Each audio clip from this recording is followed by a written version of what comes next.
Next, we'll learn the double-angled identities, and these are pretty useful. For example, I'll start with sine because that's the simpler one. The sine of 2 theta, let's call it 2 theta. So it's the double of angle theta. If we think about that as sine theta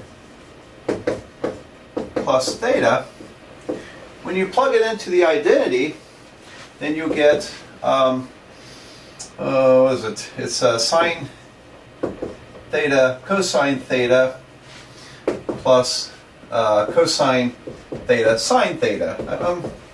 I can't remember that's how I arranged the identity for sine of alpha plus beta, but if you plug in the sine alpha plus beta, make them both thetas, then you get a sine cosine and a cosine sine of theta, which means that the sine of 2 theta is 2 of these. It's 2 cosine theta sine theta. Oh, I forgot my theta. You know, a trig function without an angle is gibberish. There we go. 2 cosine theta sine theta.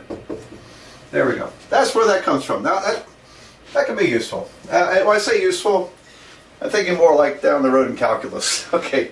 Yeah, we have some applications here where it, I think textbooks can look for some applications where they can use these. So now the cosine of 2 theta is a little more complicated. There are actually 3 versions. And so cosine is, I'll tell you what, I'm going to write it down here. Cosine of 2 theta is, how does that work? It's cosine of theta plus theta.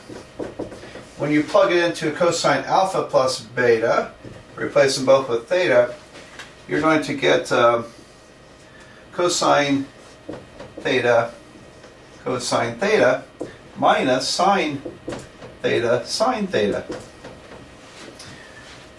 Well, that turns into cosine squared minus sine squared. So cosine 2 theta is cosine squared theta minus sine squared theta.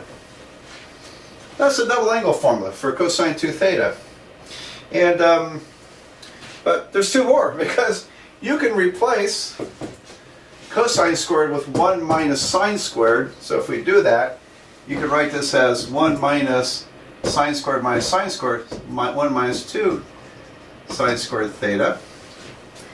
You could also replace sine squared with 1 minus cosine squared. If that's the case, then you'll get 2 cosine squared theta minus 1. So cosine 2 theta, pretty interesting there.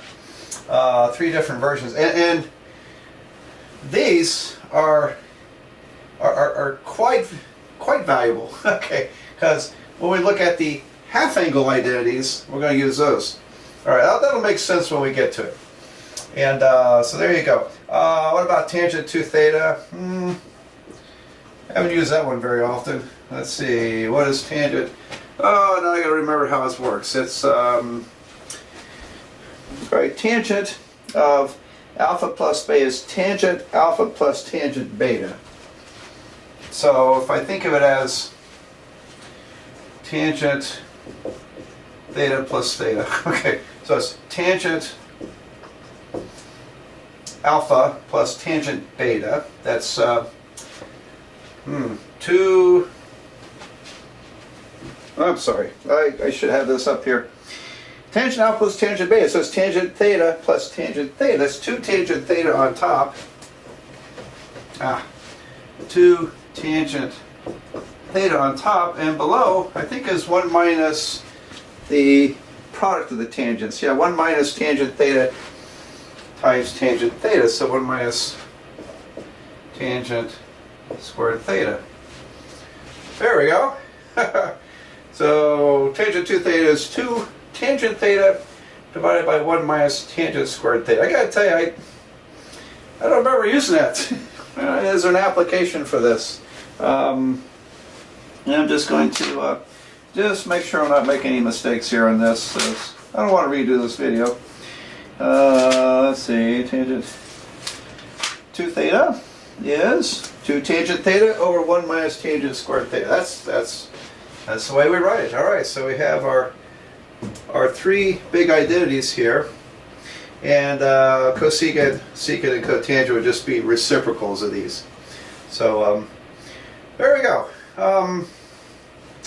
Well, that's that, and I'm going to see if I can find a quick application. I don't think I'm going to, and then I'll go on to the. Oh, actually, I do have applications for this. Yes, I do. So let me go on to my next one. I'm going to show you a famous problem from ancient Greece that wasn't solved for 2,000 years, and we can pretty much solve it now by using this.